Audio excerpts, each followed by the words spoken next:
Bom, o câncer, doutora, é o terceiro, o câncer de intestino hoje é o terceiro mais comum entre homens e o segundo mais comum entre as mulheres. Mas pouco se fala ainda, né?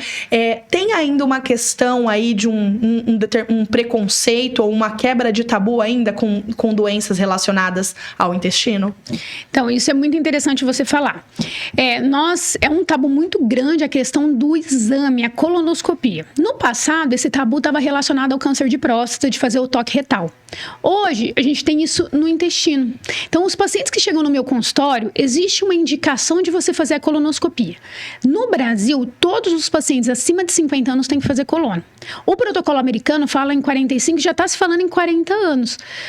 Ah, mas eu faço só se eu tiver sintoma? Não, a gente faz de rotina, porque ele consegue identificar pólipos, que são lesões precursoras do câncer de intestino.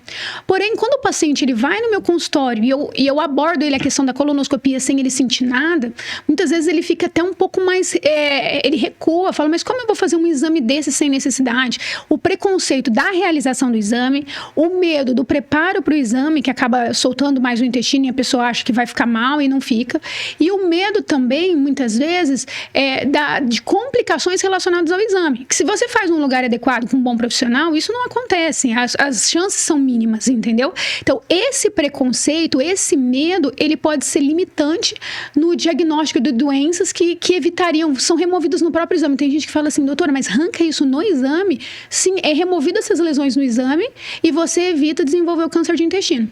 E aqueles pacientes que acabam chegando no exame e já faz o diagnóstico do câncer, ele faz em fases iniciais.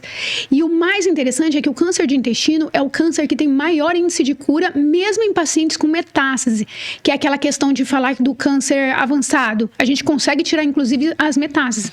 E isso aí acontece bastante na população masculina. Então, só pra gente entender, por exemplo, o câncer,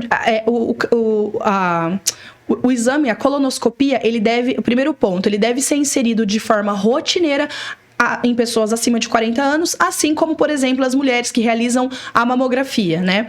O segundo ponto por exemplo, se a gente realiza a mamografia e consta algo ali, a gente já precisa verificar que se for benigno, precisa acompanhar, se for maligno, já tem que fazer a retirada.